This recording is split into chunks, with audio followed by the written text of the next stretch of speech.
What's bothering you today, Leon? That single question tells you everything about this scene. Not the words themselves, but the weight behind them. Because the one asking isn't just anyone. It's Elmesia El-Ru Thalion, Heavenly Emperor, ruler of the Sorcerous Dynasty of Thalion. And the man standing before her isn't just another demon lord passing through. It's Leon Cromwell. And he didn't come for pleasantries. He came because something is wrong. Leon doesn't waste time. He never has. He cuts straight to it, blunt and unfiltered. Guy is coming to his lands. That alone would shake most of the world. But Leon treats it like a ticking clock. He won't stay long. No ceremony. No soft words. Straight to business. And Elmesia lets him. That's the first signal that this meeting isn't normal. Leon arrives without an appointment. He pushes the topic without concern for imperial protocol. And Elmesia doesn't reprimand him. She doesn't even slow him down. To anyone watching from the outside, this would look impossible. A demon lord barging in on an emperor and taking control of the conversation.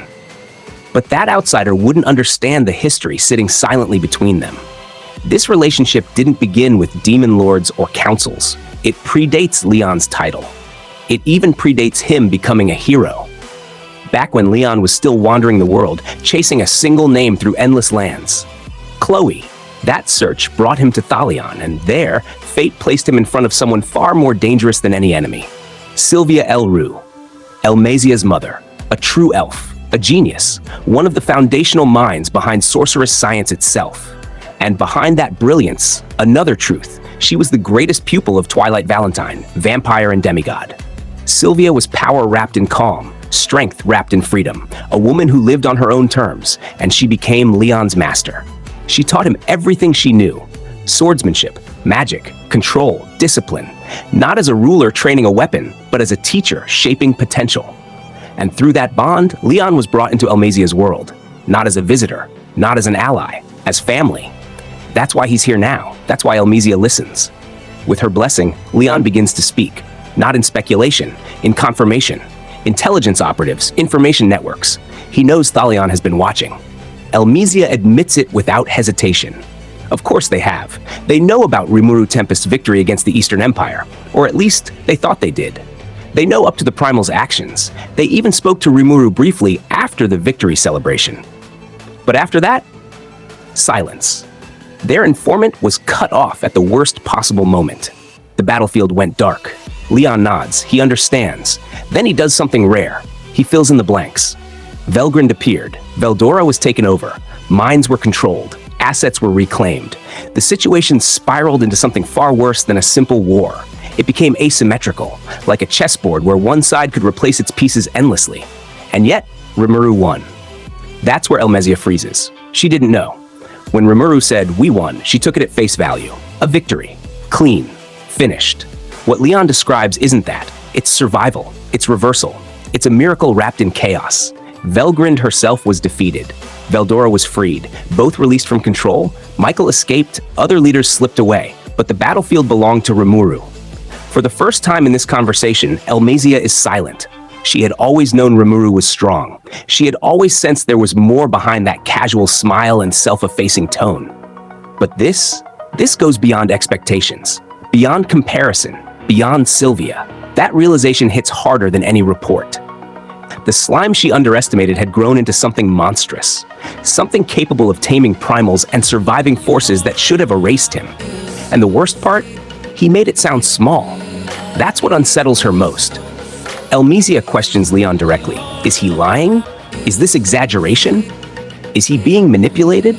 Leon doesn't flinch. He has no reason to deceive her. He heard it from Rimuru himself. He can't swear it's absolute truth, but he believes it. And that belief matters. Leon is suspicious by nature, paranoid even. He doesn't trust easily. For him to accept Rimuru's account without dismissal says more than any battlefield statistic ever could. When the topic turns to Emperor Veldora, now calling himself Michael, the absurdity almost becomes comforting. The story is so unbelievable that lying would require something more convincing. Leon admits it plainly. At this point, reality itself has stopped making sense. Elmesia agrees, and beneath her calm exterior, regret settles in. She should have asked more questions. She should have pressed for details. But Rimuru said they won, and she let herself relax.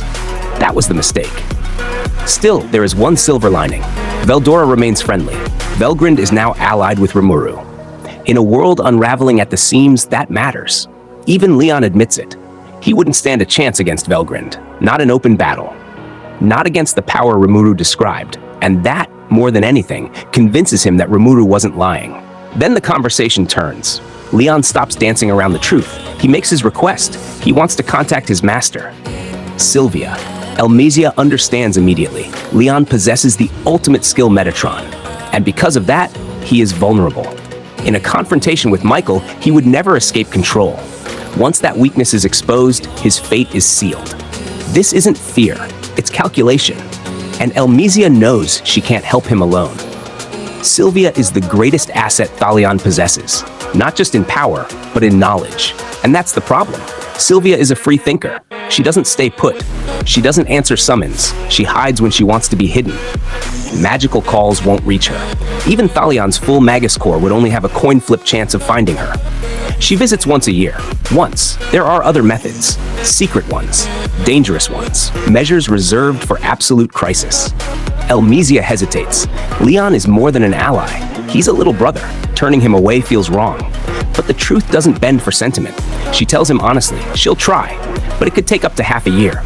Leon accepts it. No protest, no frustration. He stands. His business is done. And just like that, he leaves. Elmesia watches him go, amused and saddened all at once. He's always been like this, awkward, direct, unable to relax even when the world isn't burning.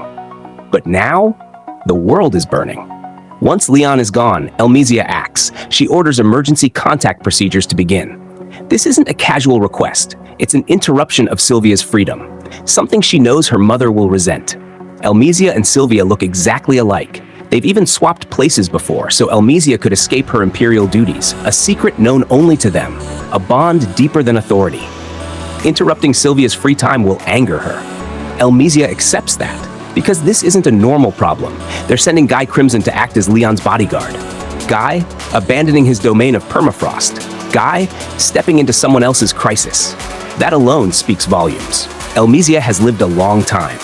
And as she reflects on everything she's learned, Rimuru's growth, Leon's vulnerability, Michael's emergence, the shifting balance of the world, one truth settles in her chest like a weight she can't lift. She has never seen anything like this. Not once. Not ever. And for the first time in a very long life filled with power, knowledge, and control, Elmesia El-Ru Thalion feels something dangerously unfamiliar. Melancholy. Because when even monsters start to feel small, the world is already past the point of comfort.